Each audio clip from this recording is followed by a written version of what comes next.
Hey everyone, welcome back to Today in Tech. I'm Juliet and I'm here as always with Macworld Executive Editor Michael Simon, as well as Computerworld Executive Editor Ken Mingis. We are live on LinkedIn and YouTube, so if you have any questions, comments throughout our live stream, please do leave them in the comments or live chat, and we'll do our very best to get to them during the live broadcast. If not, we'll do our very best to get to them after the fact.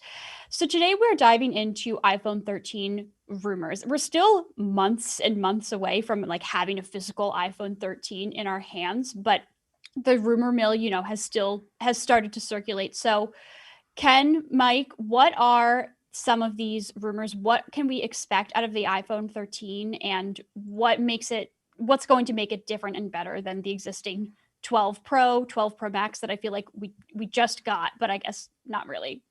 Well, actually, some of us did just get a 12 Pro Max, which is exactly why I'm very interested in what Michael's going to have to say about the iPhone 13 or the iPhone 12s or whatever's coming in the fall. Michael, you were right. You told me last fall when I got the 12 Pro that, that was going to be too small. It wasn't going to work. I wasn't going to like it, whatever. Only for you. It's Again, perfectly fine for most people. Yeah, no, it's too small, but one-handed use. Know your audience. So, I decided part of it actually, it was really mainly the screen size. I tend toward the bigger phones anyway, and sort of downsized in the fall and found myself kind of like, couldn't quite, read it well. And let me tell you, the plus size is the way to go, at least as far as I'm concerned. So I may have just... The 12 Pro Max is one of the biggest phones you can get. Yeah. The Note and the Galaxy S21 Ultra. The Note 20 Ultra, the Galaxy S21 Ultra, they have slightly bigger screens, 6.8 inches. But Apple's dimensions, they're a little bit different. Samsung's a little bit taller, Apple's a little bit wider. Yeah. But dimensions-wise, if you just look at the size, what you're holding, that's about the upper end of what you're going to get size-wise. And I don't think we're going to see much bigger from Apple. Well, the plan is that the idea is that the 13, when it comes, it will be in the same size as they're out now. Right? Which makes sense because this was a new size. Last year it was 6.5. This is 6.7. They're generally on a 2-year cycle when it comes to that stuff. Whether or not they call it the iPhone 12s or the iPhone 13, that's kind of gone out the window. We used to expect 4S, 5S, 6S. Like that was their plan, their kind of roadmap. That's completely changed now. Once the iPhone 10 was introduced, the iPhone 9 never existed. There was no iPhone 9. There was a 10s, then there was an 11, then there was a 12. So they very well could do a 12s. What I'm saying is that doesn't necessarily mean what it once meant. No, it's literally just a name. Yeah, the iPhone 12 is pretty much an 11s. In the sense that, we've reached the point where every update is kind of minor. Whereas, yeah, sure, the 12 has a different design than the 11. It has OLED displays. It has 5G. And yeah, there are new things there, but it's an iPhone. Yeah. And it's not, if you go back to 4 to 5, 5 to 6, those were big changes. They brought big things that people were waiting for. A major increase in size or 4G in some instance, from 3G to 4G, I think is bigger than 4G to 5G right now. So if you have an iPhone 12, with the exception of Ken, who will probably buy another one before the 13. Wait, what? Yeah. I'm really curious about this, though, because in looking at the rumors and the expectations for the 13, and especially since I'm mid-cycle now, it's March. We're talking probably this is the Ken cycle, mind you, not the Apple cycle. Right. Well, but I'm serious. If I'm mid-cycle now, so it's March. The new phone, whatever it's called, will theoretically be out in September. I'm assuming that the supply chain issues from last year won't be duplicated. But in looking at the rumors in terms of things like, the camera will be slightly improved. It'll get the A15 chip, maybe a new 5G chip. But I mean, is it really going to be that much of an upgrade for somebody who's got a 12 Pro, 12 Pro Max? I mean, I'm really, we're getting smaller and smaller between iterations here. Yeah, that's why people are surmising that this is going to be an S, like an actual S. to let people know that this isn't a new phone. It's going to have the same design. It's going to have the same screen, maybe slightly higher brightness or something like that. What's the jump? Yeah, what does that mean? The jump between 60 megahertz and 120 megahertz in terms. So that's the big change. So on Android phones and on the iPad, it has 120 hertz refresh rate. What the refresh rate is what your eyes see and what your fingers feel. Yeah. So scrolling animations, video, it's way smoother, way faster because the screen is refreshing twice as fast as a regular phone. Now on the Samsung phones, for example, they all have it now. The flagships, it's very noticeable. You can tell when you switch back and forth because they all give you the option to go from 60 to 120. It's a major increase in visible and the way it looks when you're scrolling, particularly, but video, things like that. You can tell. But could that be only on Android? What I noticed that, because I've got the iPad Pro that has the faster, refresh rate for the screen, and I have not sat them side by side and started scrolling to see what kinds of differences I might see, whether there's drop frames or something like that. But I don't see that much difference. So that's the thing. You're not wrong. Apple's system is so optimized that 60 hertz on an iPhone now feels almost as good as 120 hertz on an Android phone. It is, their screens, there's the system that they work with, iOS, the chip, all of that working together gives you an experience that is incredibly smooth. So I don't know what it's going to look like on the iPhone. Maybe it'll be a noticeable difference. My guess is probably not, because like you say, on the iPad, my son has a new iPad Air that doesn't have ProMotion. My wife has a new iPad Pro that does. It's not that big of a difference between the two. Scrolling on both is really good. Video is great. The screens are fantastic. They have, on the iPhone already, we have OLED, we have True Tone, we have all the things that we want to make a noticeable difference in our day-to-day use. 120 hertz will be a really good marketing term for the it'll probably be on the Pro machines like the iPad. They'll probably keep it to the 12S or the 13 Pro as a reason to upgrade. And yeah, if you care about having the best, it's a bit of a bummer that the iPhone doesn't have it now, since it's becoming more standard on flagship phones. Will it make a huge difference in what you see compared to the 12? I doubt it. Okay. That's good to know then. So I can stick with this one for at least another year. You won't. A year and a half. You're going to go a year and a half without a new iPhone. But wait, there's more. There's talk about a smaller notch, maybe. And this actually, depending on how things go with the pandemic, but there's also been at least some speculation that Apple might include Touch ID beneath the screen, so that you don't have to, if you've got to wearing a mask, pandemic, life is. I'm going to go on record saying that's not happening. You don't think that's going to happen? Feels awfully futuristic. I guess Apple, because who does that? They do have a lot of the Android phones, so Face ID that's basically exclusive to Apple at this point. Mm-hmm. Android phones, you have to go few and far between to find one that supports 3D facial recognition. Last year's Google, actually 2 years ago, the Google 4 did. Then they took it away on the Google 5, the Pixel 5, not Google 5. The Pixel 4 had it. The Pixel 5 doesn't. There's a couple of Huawei phones that do. Samsung never implemented a system like that. Whether it's because they can't get it right or it's too expensive, I don't know. But Face ID on the iPhone is a huge selling point. It's a huge reason to switch, I think. It's more secure than a fingerprint. It's fast, all the things that you want.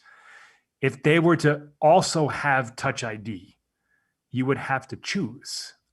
I don't think Apple's going to do that. It would be undercutting Face ID in a way. And we just got, with iOS 14.5, we're getting this Apple Watch thing where if you're wearing a mask, it'll ping your Apple Watch and unlock the phone. It works really well. I've tested because the Apple Watch has already been authenticated, so it knows it's you. Yeah. And that's Apple's solution to the mask stuff. It's buy a watch. It's a little bit late. I mean, we could have used this back in last August, but hey, listen, it's here now. I do not think we're going to get Touch ID And I'm going to say this for any device. I don't think Apple's going to give us two biometric options on any device. The iPad Air has Touch ID in the home button or the power button, and it's great, but that's all it has. The iPad Pro has Face ID, and that's all it has. And it also doesn't have the system, the Face ID system, because it's a little bit cheaper. I don't think we're going to see both on a phone or a tablet anytime soon. I think you make a very good point. I mean, it would be very un-Apple-like to force a user to decide, either or. To give Apple doesn't like to give users too many options. Right. It likes to keep things very simple and almost to the point that you don't have to think about it, which is what Face ID is. And that's one of the benefits of Android, is that you have a lot of options on most phones. Maybe not. Depending on what you want. Well, if you like to be really, really granular, right, and really set up your experience very, very specific to yourself, then that makes sense. You're right. And honestly, over the years, they've taken away some of those options. Samsung phones used to have an iris scanner. They don't anymore. So Android's realizing that maybe there are too many options. Maybe it's better to give people just one or two or so. But I don't think we'll ever see Apple make a step backward. I mean, they made this whole proclamation that Face ID is more secure than a fingerprint sensor. Why would they give it back to you 3 years later? I don't see it happening. Well, I mean, it would only be in response to the pandemic, and who knows how this is going to unfold. But it does seem like that maybe by fall, we won't be quite in the same situation we're in now with the vaccinations and that's another thing Apple doesn't really generally tend to do is react to short-term problems. Right. The reaction is the Apple Watch thing, which is good, and it's fast, and it's also a vehicle to sell more Apple Watches, which that's a win-win for Apple. That's the Apple way. Yeah, exactly. Of course. Mm-hmm. So I think and I do think that the rumors were right. Like we had the rumor about the Touch ID, I want to say a year and a half ago, and they were right. It was being developed, and we did get it. We just didn't get it in the iPhone. Gotcha. So similar, I guess, sort of on the topic of Apple Watch, which the newer ones have this always on display. Is that something that's being considered for the 13, 12S, whatever you want to call it? And I guess kind of what would that look like? So I have never fiddled with always on display. My Apple Watch doesn't have it. And it seems like it makes sense in a watch, but I guess in a phone is where you might lose me a little bit.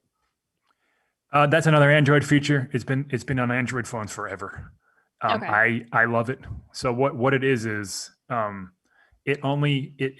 usually black and white. Some phones have a little bit of color. Maybe Apple would, like the Apple Watch, but for argument's sake, let's say it's Apple black and white. So now when you get a notification, your entire phone lights up. In fact, it just happened to me. It's in front of my desk, and in a dark room at night, if you don't have bedtime mode on or something like that, it's extraordinarily annoying. To see the time, the date, notifications, whatever it is, the entire screen has to light up. Mm-hmm. What the always on display does is it will show the time, the date, and like little notification icons, but in black and white. So the screen is black because of the OLED. They only light up and it's a white or a very low level lighted white. It's not like super bright white. Almost like a gray. Yeah, kind of like gray. Which against the black would work fine. Yeah, and you can look at your phone, pick it up, and see the things that you would normally want to quickly see. Did I get a new email? What time is it? Maybe what day it is these days. Like who knows what temperature outside, maybe. Yeah. And so it preserves battery life, but more importantly, it preserves like that constant up and lighting up of the display. It's something I've wanted on Apple phones for a long time, on iPhones for a long time. It seems to me that it would be a software thing. I don't necessarily think it needs to be tied to the iPhone 12. The iPhone 13 might be in iOS 15. I wonder if it's something that might roll back to earlier. I mean, a lot of it too would depend on how if there is any impact on battery life. Well, I know that I could tell you they probably wouldn't bring it to the LCDs. They could, but I doubt they would. So that gives you the Pro, the 10s and the 10. All the way back to 10, yeah. And all of the 12s and all of the 12s13s. So maybe they could bring it to those models. Then there's also the issue of battery life. It does use battery life because it's always on, even though it's a small portion of the display that's lit. Something is always lit on your display. Maybe they would do it. Some Android phones have an ambient display where you have to tap it to bring that stuff up. Maybe they'll do that. They'll figure out a way. Battery life is of prominent importance in all of this. And that's why we don't have 120 hertz display. That's why we don't have always on display. That's why it took 5 generations to get an always on display on Apple Watch, because Apple's not going to bring in a feature that degrades battery life. So it needs to hit the same metrics as last year. Doesn't 5G also hit the battery life? Yeah. Yeah. They didn't. Yeah. So whenever they bring a new feature, they make sure they're giving you the equal to, or if it's worse, it's the slightest bit that you're not going to notice. They're not going to say this phone gets like 2.5 hours less battery life. It's just not going to happen. So they're not going to bring that stuff unless they figured out how to make the battery last. Which explains one of the rumors is that the new phone will have a larger battery, maybe slightly heavier than the current model, and maybe even slightly thicker, which I think is just a bid by Apple to make you buy new cases. But I mean, sure, that you could say that. I think that battery life, I'd rather have a thicker phone and longer battery life, even if it means buying another $50 case or $40 case. Sure, I'm okay with that. The batteries, the size of the batteries in iPhones are incredibly small compared to other phones, so they could go way bigger. I don't think they're gonna. I think it'll be a smallish increase to compensate, just enough to keep them level with where the phones are. For the are 120 now. hertz display, and they hit their metrics. I was writing an article about the iPad, and since the iPad came out in 2010, every single model has gotten 10 hours of battery. 10 hours of battery. Everyone, life, that's it. It's almost a joke. That's what they do. Whatever it is, which is fine. No one's complaining about it. Like it's enough to last you through a day. Maybe it's also pretty accurate depending on how much you use it. Yeah. But it's hilarious that they don't sway. They don't waver from that commitment to 10 hours of battery life. Like that's what you get. That's the one spec you don't need to look at. So go ahead. I was just going to say, I'm interested in touching on a few other features about it. I know a little bit about storage, maybe a better camera lens. And I think the question of all, and I think we've gotten some sort of chatter about this on LinkedIn, is, okay, I don't have an iPhone yet. Should I get an iPhone? That I think is going to be a more difficult question to answer. But my personal question is, I want to say a 10S here. And I'm thinking maybe it's time for me to upgrade to a 12. Should I just wait for the 12S or 13? I mean, that's the age-old question in the world. Of course. Things update. I mean, what is it? So we're in March. You got 6 to 7 months before the next phone comes out. If you can wait, if you're happy with the 10S, if it's working. Yeah, it's working. If you don't have a problem with it, then wait for the new one if you need it. Well, wait for the new one, and then you can get the current model at a better price. You can. There's also that, or you can do what Ken does and just buy both. No. Yeah. Trade in, baby. Trade in is your favorite.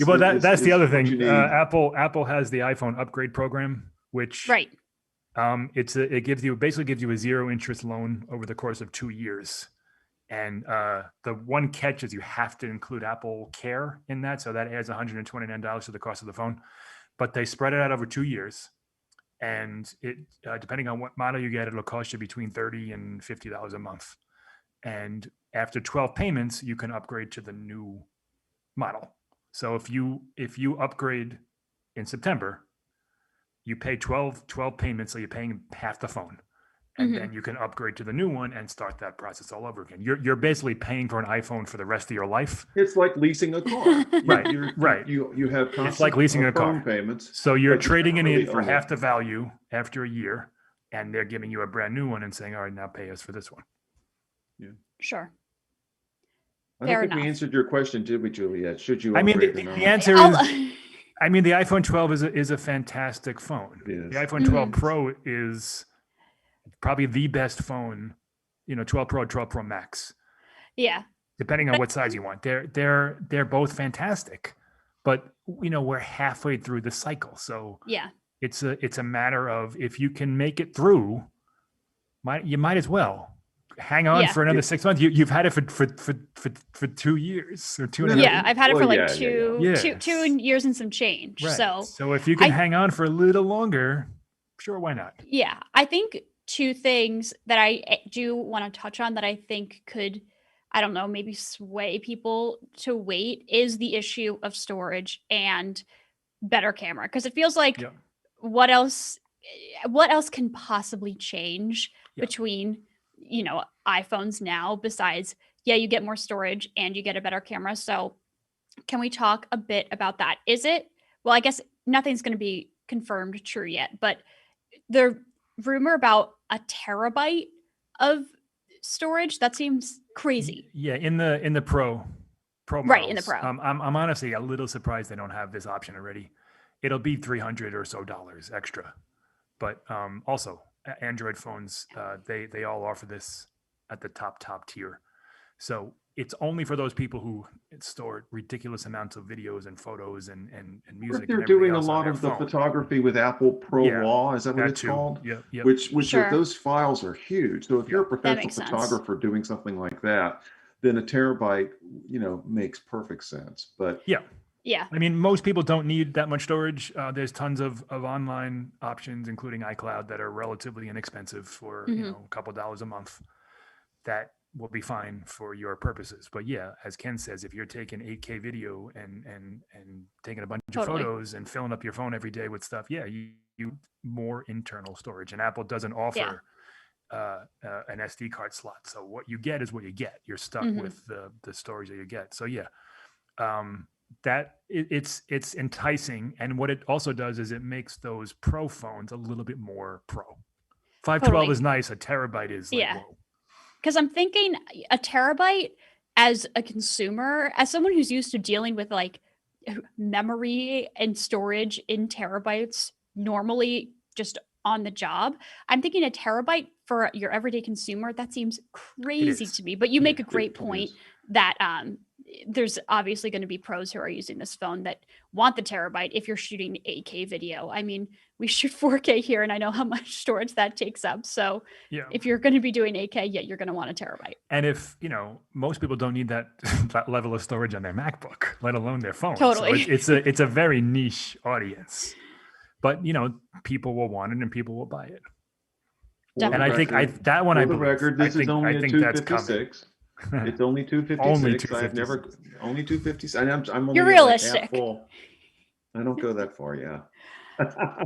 So I think before we wrap up, I do want to know a little bit more about the camera. It's not that the iPhone 12s, 13, again, whatever you want to call it, is adding another lens.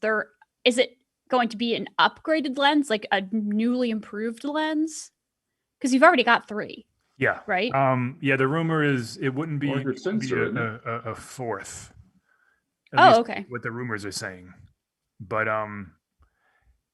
the one area where Apple needs to get better is in telephoto photography. Sure. The Pro Max that Ken just got, that's the best one. But it's still only 2.5 is nothing compared to what you get on the Android side. Nothing. I mean, honestly, Samsung's newest S21 has a 10x optical zoom, and it's a good 10x. It's a good 10x. It's a very good, and even at 30x digital hybrid zoom, it's really good. Apple has not even close, nowhere near that. I mean, no one really does, but Apple it very much lags when it comes to that stuff. That's not a huge surprise. Apple tends to take its time with these things. For example, night mode, Google blew everybody away. And then 2 years later, Apple said, we can do it too. And they did it a little bit better even. So I wouldn't be surprised to see a more of a focus on telephoto photography. I don't think that the huge breakthrough is coming this year, though. Gotcha. Based on the rumors, maybe 3x, maybe a better processing system in the back end to get a little bit closer. Probably not until the iPhone 14 or the 2022 model when we would see like something along the lines of what Samsung is doing with periscope lenses and 10x optical zooms, and the S21 Ultra even has a dual telephoto zoom lens, which is it's if that's what you're interested in, Apple just isn't delivering. Well, there has been some talk though that some of the improvements that arrived on the iPhone 12, like the image stabilization that's specific to the Pro models, might drift down to the more entry level models. So you might see some of the improvements that are only Pro now be more widely available. That's part and of it. Also there's a rumor that maybe LiDAR will be coming to the lower end models. Maybe we will see improvements to the ultra wide lens as well. I can tell you for certain, the iPhone 13 12s camera will be markedly better than the one before. It always is. Okay. Apple always makes improvements. So I have to go buy another one now, you're telling me. Well, that's the thing. Will they be improvements that you absolutely have to have? I'm sure they will. Be iterative improvements. I'm not talking about you specifically. I bet there'll be improvements that Juliet will want by the time. I think so. It'll definitely be a better camera. Yeah, I mean, I've got two lenses here, so anything more than yours, that old thing? that one, the 10s, again, great camera. The 11's better, the 12 is better. Totally. That's how it works. But the 12, if you buy a 12 right now, you're going to be taking fantastic photos. Mm-hmm. If you compare them side by side against the 13, they won't be as good. That's for sure. I don't know if that's something that most people are going to want. I think they will be marginally not as good. Yeah. The difference between what Juliet has now and a 12 or a 13 will be dramatic. Yes, that's for sure. Because there's that diffusion stuff and the night mode stuff, like all the of night mode stuff is really amazing. Yeah. So there's definite improvements over the 10s. I mean, that's Apple's stock in trade. It's not just Apple, it's everybody. The camera is the thing. Camera and display. That's what everybody wants to know. All the other stuff is periphery.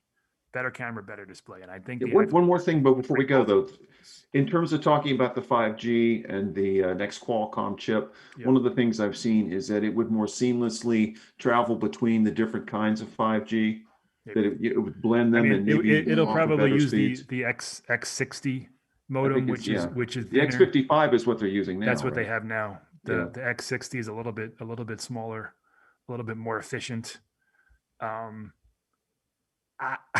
don't know how many people are using 5G on a regular basis. First of all, we're not even traveling that much anymore, but sure. I've used it a little bit, and I haven't experienced any issues with battery life or overheating or switching back and forth between 4G and 5G.